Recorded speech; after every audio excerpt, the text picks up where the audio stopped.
3 minutes after your first sip of coffee, caffeine is already in your bloodstream and it's headed straight for your brain. Most people think coffee takes 30 minutes to do anything, but caffeine starts moving the moment it hits your gut.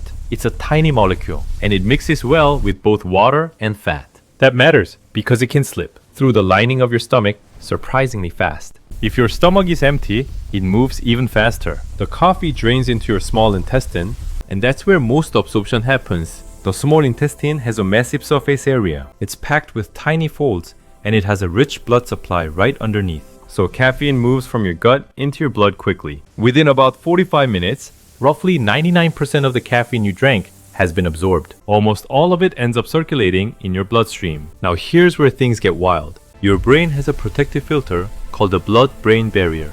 It's like a security gate for your nervous system. It keeps a lot of substances out. But caffeine gets through. It's one of the few common molecules that can cross that barrier with very little resistance. So within minutes, caffeine is inside your brain, right next to your nerve cells. And the first thing it does is take someone else's seat. Your brain makes a chemical called adenosine. Think of adenosine as your tiredness signal. The longer you're awake, the more it builds up. Adenosine attaches to receptors on your neurons. And when it does, it tells your brain, slow down, you've been up long enough. That's part of what creates sleep pressure. Caffeine looks a lot like adenosine, close enough to fool the receptors. So caffeine plugs into the same receptors, but it doesn't deliver the message. It just blocks the spot. The result? Your brain doesn't get the full "you're tired" signal, but it goes deeper than just less sleepy. There are two main adenosine receptor types that matter here, A1 and A2A. A1 receptors are spread across areas involved in thinking and memory, like the cortex and hippocampus. When caffeine blocks A1 receptors, neurons tend to fire more easily. That helps the brain stay switched on. Now, your brain uses chemical messengers to pass signals along. Two of the big ones tied to attention and learning are glutamate and acetylcholine. With caffeine in the way of adenosine, those alertness-related signals can ramp up. A2A receptors are concentrated in a different area, mainly the basal ganglia. That region is heavily involved in movement and reward. When caffeine blocks A2A receptors, it changes how your dopamine system behaves. Dopamine is often called a motivation chemical, but that's an oversimplification. It's really part of how your brain learns, anticipates rewards, and stays driven. Here's the key point.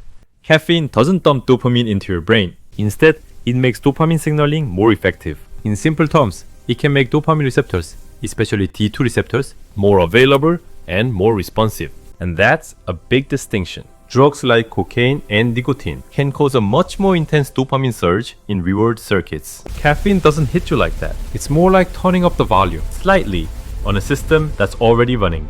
Human PET imaging studies showed this effect. A single 300 mg dose of caffeine increased dopamine, D2 receptor availability in the striatum. Not more dopamine released, more receptor availability. That's why coffee can make you feel more alert, more focused, and a bit more motivated, without the same crash and craving loop seen with stronger stimulants. Now here's something most people don't expect. You'd assume a more active brain would need more blood flow, more oxygen, more fuel. But caffeine does the opposite. It tightens blood vessels in the brain, and that can reduce overall cerebral blood flow. This is one reason caffeine shows up in some migraine medications. In certain headaches, blood vessels can widen and contribute to pain. Caffeine can help by narrowing those vessels.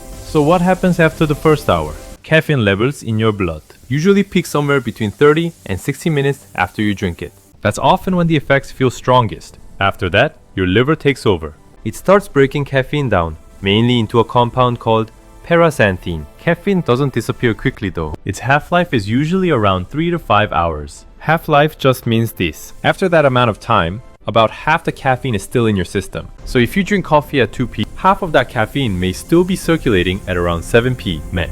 And that matters because caffeine keeps blocking adenosine. It keeps pushing back the time to rest signal your brain has been building all day. Now, what if you drink coffee every day? Your brain adapts. It tries to balance things out. Over time, it can produce more adenosine receptors to compensate for the ones caffeine keeps blocking. That's tolerance. You need more caffeine to get the same kick.